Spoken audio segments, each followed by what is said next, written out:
Hi. So, in the last video, I was talking about the return of Aunt Jane. She did not want to go in the car of this Jack and Jill. Jack and Jill ಕಾರಲ್ಲಿ ನಾನು ಹೋಗಲ್ಲ ಅಂತಂದು ಅಂದ್ಲು. ಆಗ ಅವಳು ಹೇಳ್ತಾಳೆ, no I will take the bus ಅಂತ. So for that Jack, well of course if you feel like that about it you may go by bus ಅಂತಂದು ಅನ್ನೋ ರೀತಿಯಲ್ಲಿ, ಓಕೆ ನಿಮಗೆ ಹೇಗೆ ಅನಿಸುತ್ತೆ ಆ ರೀತಿ ನಿಮ್ಮ ಇಷ್ಟ ಅನ್ನೋ ರೀತಿಯಲ್ಲಿ ಹೇಳ್ತಾಳೆ. So then and Jane relenting a little, so she relieves a little, ಸ್ವಲ್ಪ ಸಮಾಧಾನ ಮಾಡ್ಕೊಂಡು, now I am sorry if I sounded rude, but really I am shocked to find the way you are living. See, I think you have felt that I behaved very rudely, but only because I did not like your way of living. So it shocked me. So I might have sounded or I might have behaved rudely. If so, I am sorry ಅಂತಂದು ಹೇಳ್ತಾಳೆ. ನಾನು ಬೇಸರ ಮಾಡ್ಕೊಂಡಿದ್ದು ಅಥವಾ ನನಗೆ shock ಆಗಿದ್ದು ಏನಪ್ಪ ಅಂತಂದ್ರೆ, ನೀವು ಮಾಡ್ತಕ್ಕಂಥ ಜೀವನದ ರೀತಿ ಸರಿಯಿಲ್ಲ, ಹಾಗಾಗಿ ನಾನು ಏನಾದರೂ ಹೆಚ್ಚಿಗೆ ಮಾತಾಡಿದರೆ ನನ್ನ ಕ್ಷಮಿಸಿಬಿಡಿ ಅಂತಂದು ಹೇಳ್ತಾಳೆ. ಯಾಕೆ ಅದಕ್ಕೆ ಹೇಳ್ತಾ ಇದ್ದಾಳೆ ಅಂದರೆ, she is talking about our way of life, hour way of living. So ಅದಕ್ಕೆ ಮುಂದೆ ಹೇಳ್ತಾಳೆ ನೋಡಿ, ಐ ಹ್ಯಾವ್ ನೆವರ್ ವೋವ್ಡ್, ಅಲ್ಲಿ ವೋವ್ಡ್ ಅನ್ನೋದರಲ್ಲಿ OWED ಆಗಬೇಕು, ಡಬಲ್ ಡಿ ಆಗಿದೆ. I never hold a penny in my life. Cash down, that is my motto. See, if I have the cash, I will take the anything. I will buy anything. Otherwise, I don't get. I don't purchase. So, my motto is what? I should not be owed to anybody, even a penny. Penny, singular to pence. ನನ್ನ ಜೀವನದಲ್ಲಿ ಒಂದು ಪೆನ್ನಿನೂ ಯಾರಿಗೂ ಕೊಡೋದಿಲ್ಲಪ್ಪ ನಾನು. ಎಲ್ಲದೂ ಕ್ಯಾಶಲ್ಲೇ. Cash ಇದ್ದರೆ ಮಾತ್ರ ತೊಗೊಳ್ಬೇಕಂತಕ್ಕಂಥದ್ದು ನನ್ನ policy. That is my motto. I want you to do the same. So you must also live like that ಅಂತಕ್ಕಂಥದ್ದನ್ನು ಹೇಳ್ತಾಳೆ. She opens her handbag. ನಾವು ಲುಕ್ ಎಸ್ ಹಾಗಂದು ಇವಳು ಅವಳಿಗೆ ಹ್ಯಾಂಡ್ ಬ್ಯಾಗ್ ತೆಗಿತಾಳೆ, ವ್ಯಾನಿಟಿ ಬ್ಯಾಗ್. ನಾವು look, here is a little check I was meaning to give you anyway.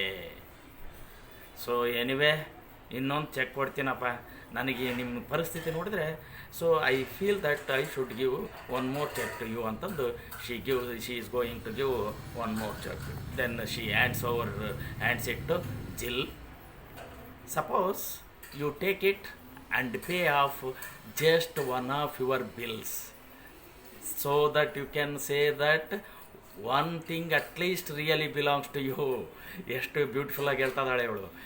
You take this cheque, you pay the at least the balance amount of one thing. ಇನ್ನು ಕಟ್ಟಬೇಕಾಗಿರ್ತಕ್ಕಂಥದ್ದು ಯಾವುದಾದ್ರೂ ಒಂದು ವಸ್ತುಗೆ ನೀವು ಕೊಟ್ಟು ನಿಮ್ಮದು ಸ್ವಂತದ್ದು ಒಂದಾದರೂ ಇದೆ ಅಂತಂದು ಮಾಡ್ಕೊಳ್ರಿ ಅಂತಂದು she gives another cheque to Jill. See, suppose you take it and pay off, give that amount, just one of your bills. Actually you have to pay many bills, at least you pay one of them, so that you can say that one thing at least really belongs to you. ನಿಮ್ದು ಒಂದು ವಸ್ತು ಆದರೂ ನಿಮ್ದಾಗಿರಲಿ ಅಂತ ಹೇಳ್ತಾಳೆ. ಜಿಲ್ ಅಕ್ವೈರ್ಡ್ಲಿ ಒಂಥರ ಸೈ ಆದಂಗಾಗಿ ನೋಡಿ. ಯಾರಂದರೆ ತೊದಲು ನಿಧಾನಕ್ಕೆ ಮಾತಾಡ್ದಂಗೆ ತೊದಲು thank you and Jane, it is very nice of you. ಅಯ್ಯೋ ಜಾನ್, ನೀವು ಎಂಥ ಒಳ್ಳೆಯರು ಜೇನ್, ಥ್ಯಾಂಕ್ ಯು ಅಂತಂದು ಹೇಳ್ತಾರೆ. And Jane patting her arm, ಭುಜ ಚಪ್ಪರಿಸಿ ಅವಳಿಗೆ ಇರಲಿ ಅಂದು, there now I must be going. Yes I should go. She told like that. Jack, yes, I will see you to the bus anyway. And then I will take you, I will give company until the bus stand. Please let me alone ಅಂತ Jack ಹೇಳ್ದ. So Jack and Aunt Jane were going towards the bus stand. Jill, goodbye Aunt Jane, and thanks so much for the present. So thanks for so much for the another check, that is present means another check or the money. Yes, and then kissing her, goodbye my dear. She and Jack go out. Jill looks at the, so what happens, so they went out. That means Jack went with this Jane and Jane to the bus stand. Then Jill looks at the check, exclaims, so 10 pounds. ಅಬ್ಬಾ 10 pound check ಕೊಟ್ಟದಾಳೆ ಅಂತಂದು ಇವಳಿಗೆ ಆಶ್ಚರ್ಯ ಆಗಿಬಿಡ್ತು. Exclaim means expression of surprise and wonder. Then she hurries to the table. She goes speedily towards the table and takes the pen and addresses an envelope. She writes some address on the envelope cover. Endorses. She puts the signature. Endorse, putting signature. The check and slips it inside with a bill which she takes from the bag. That means she takes a bill and she takes this check and she puts her signature, and bill as well as this check are put in the envelope. Then she rings the bell. In a moment, nurse comes in with the baby in her arms. Yes, that means when she rings the bell, the nurse of that house comes with a baby, with the baby of Jack and Jill. Actually, Jack and Jill had one baby. ಅವ್ರಿಗೊಂದು ಮಗು ಇತ್ತು. ಆ ಮಗುನ ಕಂಕ್ಳಲ್ಲಿ ಎತ್ಕೊಂಡು ಬರ್ತಾ ಇದ್ದಾಳೆ. ಬಂದ ತಕ್ಷಣ, oh nurse, I want you to run and post this for me. I will look after baby while you are gone. Nurse, please go and post this cover or envelope. Until then, I will look after this baby. ನೀನು ಹೋಗಿ ಬರೋ ತನಕ ಈ ಮಗನ ನೋಡ್ಕೊಂತೀನಿ. ನೀನು ಈಗ ಹೋಗಿ ಇದನ್ನು ಪೋಸ್ಟ್ ಮಾಡಿ ಬರ್ತೀಯಾ, ಮಾಡಿ ಬಾ ಅಂತ ಅಂತಾಳೆ. ನೋಡಿ, actually baby is the child or that is a baby of Jack and Jill. ಇವಳು ಜಿಲ್ ಹೇಳ್ತಾ ಇದ್ದಾಳೆ, ನೀನು ಹೋಗಿ ಬರೋ ತನಕ ನೋಡ್ಕೊಂತೀನಿ ಅಷ್ಟೇ. ಅಂದರೆ most of the care of that baby is taken by probably this nurse. ಮಕ್ಕಳನ್ನು ಸಹ ನೋಡ್ಕೊಳ್ಳೋದಕ್ಕೆ ಇವ್ರಿಗೆ ಟೈಮ್ ಇಲ್ಲ. ಮಗುನ ನಾನು ನೋಡ್ಕೊಂತಿರ್ತೀನಿ, ನೀನು ಪೋಸ್ಟ್ ಆಫೀಸಿಗೆ ಹೋಗಿ ಬರೋ ತನಕ ಅಂತಂದು ಹೇಳ್ತಾರೆ. So what a funny this is, what a the way of modern life, or what is the strange way of modern people. So ಅದು ಇಲ್ಲಿ ಸೆಟರೈಸ್ ಮಾಡ್ತಾನೆ ನಮ್ಮ writer. Nurse, certainly madam, and she hands the baby to Jill and takes the letter and goes. Yes, ಅಲ್ಲಿ ಆಯ್ತು madam, ನಾನು ಹೋಗಿ ಬರ್ತೀನಿ ಅಂತ ಅಂದ್ಲು. ಆವಾಗ ಈ ಮಗುನ ಅವ್ರ ಕೈ ಕೊಟ್ಟಲು ಆ್ಯಂಡ್ ಶಿ ಗೋಸ್ ಅವೇ. ಅಂದರೆ ಇಷ್ಟೇ ನರ್ಸದ್ದು ಕೆಲಸ. ಬಂದ್ಲು, ಕವರ್ ತಗೊಂಡ್ಲು, ಪೋಸ್ಟ್ ಮಾಡೋದಕ್ಕೆ. ಅದನ್ನು ಕವರಲ್ಲಿ ಏನೇನಿದ್ದಾವೆ, letter means bill and cheque. So she goes. A second letter, that means immediately Jack comes in again. So he had been to bus stand ಹೋಗಿದ್ನಲ್ಲ ಅವ್ರ ಆಂಟಿನ ಬಿಡೋದಕ್ಕೆ. ಹಾಗಾಗಿ ಇವನು ವಾಪಸ್ ಬಂದ Jack. Well, she has gone. What a tartar. Still she did leave us a bit on account. How much was it? Yes, ಸದ್ಯ ತೊಲಗಿಲ್ಲಪ್ಪ. Well, she has gone. What a tartar. Tartar means a woman who is talking always or continuously. ಯಾವಾಗಲೂ ಮಾತಾಡ್ತಾ ಇರ್ತಕ್ಕಂಥ ಹೆಣ್ಮಗಳಿಗೆ ಟಾರ್ಟರ್ ಅಂತ ಅಂತಾರೆ. ಗೈಯಾಳಿ, ವಟ ಅನ್ನೋಳು ಅಂತಾರಲ್ಲ, ಅಂಥವ್ರಿಗೆ ಟಾರ್ಟರ್. S, ಸದ್ಯ ಅವಳು ವಟ ಅಂತಿರ್ಲಲ್ಲ, ತೊಲಗಿಲ್ಲಲ್ಲ. She has gone. Still she did. ಹೋದ್ರೂ ಸಹ ಸದ್ಯ ಏನೋ ಒಂದು ಸ್ವಲ್ಪ ದುಡ್ಡು ಕೊಟ್ಟೋರ್ಲಲ್ಲ, ಸದ್ಯ she did leave us a bit on account, a little bit of amount she gave. So this is fine ಅಂತಂದು ಹೇಳ್ತಾರೆ. ಎಸ್, ಜಿಲ್ ಎಷ್ಟು ಕೊಟ್ಟ, ಹೌ ಮಚ್ ವಾಸ್ ಇಟ್ ಅಂತ 10 pounds. ನೋಡಿ, ವಿತ್ ಎ ವಿಜಲ್. ವಾ that is great. About 10 pounds. Oh, we can pay off the next 2 months on the car with that. Yes, that is going to help to pay the 2 installments of car. He assumed like that. Actually, she had already sent it to the somebody. So ಯಾರಿಗೆ ಕಳಿಸಿದಳಾಗಲೇ ಅದು ಯಾರಿಗೆ ಅನ್ನೋದು ಈಗ ಲಾಸ್ಟಿಗೆ ಗೊತ್ತಾಗುತ್ತೆ. ಆದರೆ ಇವನೇನು ಯೋಚನೆ ಮಾಡಿ ಹೇಳ್ತಾ ಇದ್ದಾನೆ, 2 ತಿಂಗಳು ಇನ್ಸ್ಟಾಲ್ಮೆಂಟ್ ಕಟ್ಟೋಕ್ಕಾಯ್ತು ಬಿಡು ಅಂತಂದು ಹೇಳ್ತಾರೆ. ನೋಡಿ ಅಲ್ಲಿ ಐಫೋನ್ ಬಂದಾಗೆಲ್ಲ ನಾನು ಹೇಳಿದ್ದೀನಿ, ನಿಧಾನಕ್ಕೆ ನಿಲ್ಲಿಸಿ ಮಾತಾಡೋದಕ್ಕೆ ಐಫೋನ್ ಉಪಯೋಗ. I am afraid we can't pay the 2 months on the car ಅನ್ನೋ ರೀತಿಯಲ್ಲಿ ಹೇಳ್ತದೆ. I am afraid we can't ನಾವು ಪೇ ಮಾಡೋಕ್ಕಾಗಲ್ಲ ಅಂತ. Why ever nots, yes why ಯಾಕಾಗಲ್ಲ ಅಂತ ಕೇಳ್ತಾನೆ. You see I have already sent it off for something else. Nurse has just gone to post it.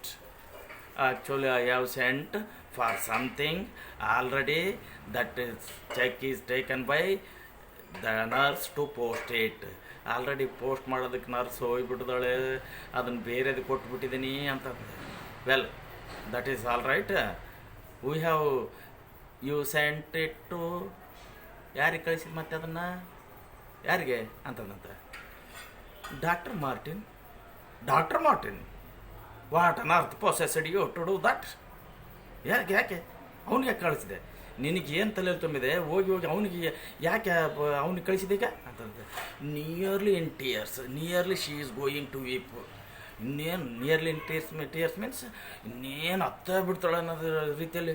But why waste good money on the doctors don't expect sorry extremely sorry there ನಾವು you are going to be angry with me ಅಂತ. ಅಯ್ಯೋ ನೀವು ನನ್ನ ಯಾಕೆ ಅಂದ್ರೆ ಹೇಳ್ಬಿಟ್ರೆ ನೀವು ಬೈತೀರಿ ಅಂತಂದಂತೆ. Jack, I am not angry, but why waste good money on the doctors don't expect to get paid any way. S, ಯಾಕೆ ನಾನು ಕೋಪ ಮಾಡ್ಕೊಳಕ್ಕೆ ಹೋಗಿ ಡಾಕ್ಟ್ರಿಗೆ ಕೊಟ್ಟಿದೆಯಲ್ಲ, ಡಾಕ್ಟ್ರಿಗೆ ಯಾವಾಗಾದ್ರೂ ಇನ್ನೂ ಬರ್ತಾ ಇರಲಿ ಅಂತಂದು ಹೇಳ್ತಾರೆ ಹೊರತು ಅವ್ನಿಗೆ ಯಾಕೆ ಕೊಡೋಕೆ ಹೋದೆ? ಇನ್ನೂ ಯಾವಾಗಾದ್ರೂ ಕೊಡ್ಬೋದಿತ್ತು, ಅವ್ರು ಇನ್ನೂ ಕೊಡ್ತಾ ಇರಲಿ ಅಂತಂದು ಹೇಳ್ತಾಳೆ. ಜಿಲ್ ಸಾಬಿಂಗ್ ಎ ಲಿಟ್ಲ್ ಬಿಕ್ಕಳಿಸಿ ಸ್ವಲ್ಪ. But you don't understand.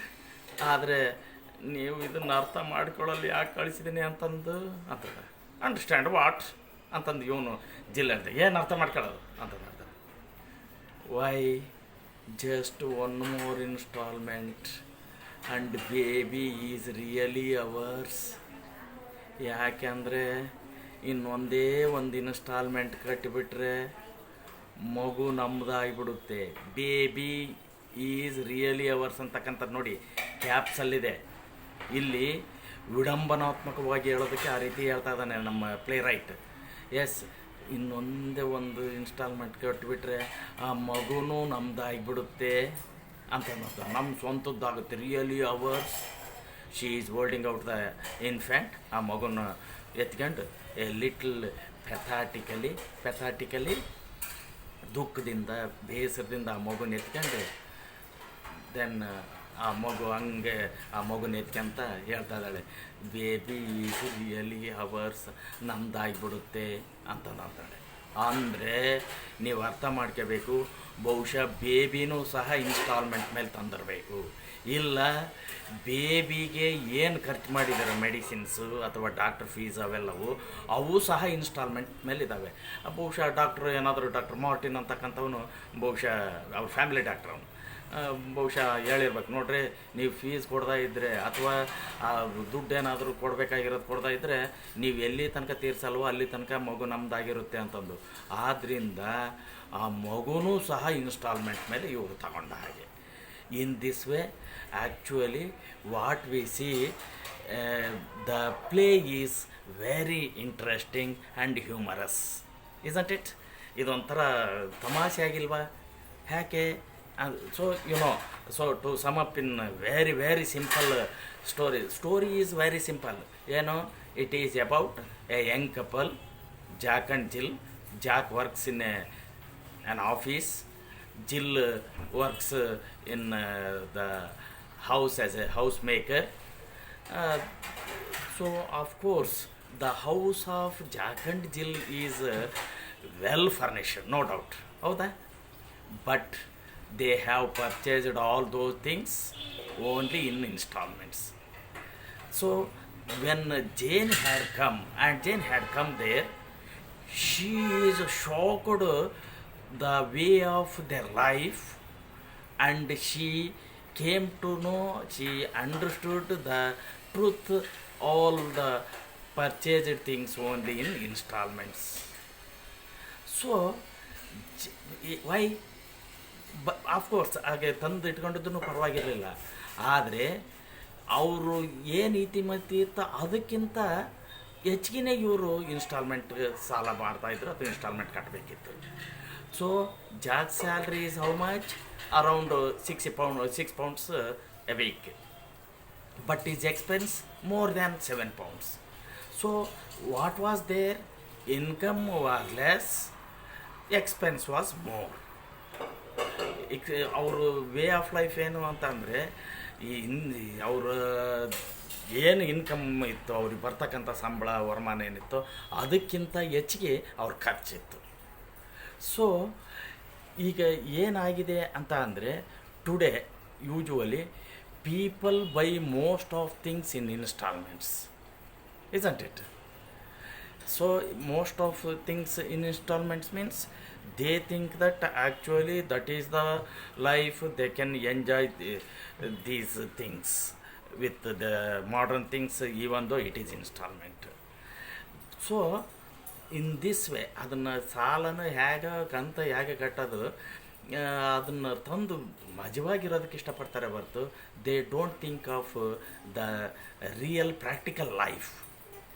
ಹಾಗಾಗಿ this play definitely emphasises the importance of efficient finance management for a new life.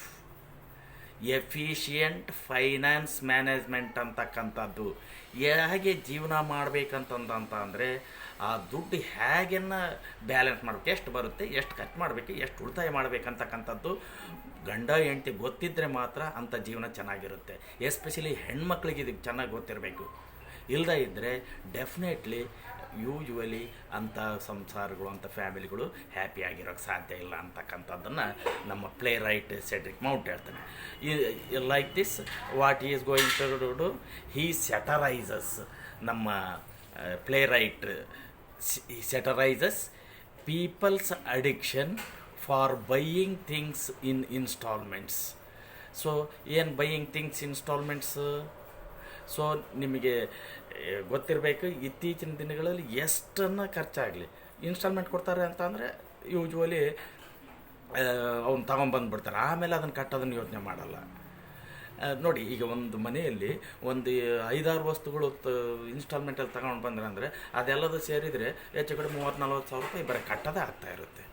ಯಾಕೆ ಅಂತ ಅಂದರೆ ಇತ್ತೀಚಿನ ದಿನಗಳಲ್ಲಿ ಇವ್ರು ಮಾರೋರು ಅದೇ ರೀತಿಯಲ್ಲೇ ಒಂದು ಪಾಲಿಸಿ ಮಾಡ್ಕೊಂಬಿಟ್ಟಿರ್ತಾರೆ. ಬೈ ನೌ ಪೇ ಲೇಟರ್ ಅಂತಕ್ಕಂಥದ್ದು ಒಂದು ಪಾಲಿಸಿನೂ ನೀವು ನೋಡಿರಬೇಕು, ಹೌದಾ?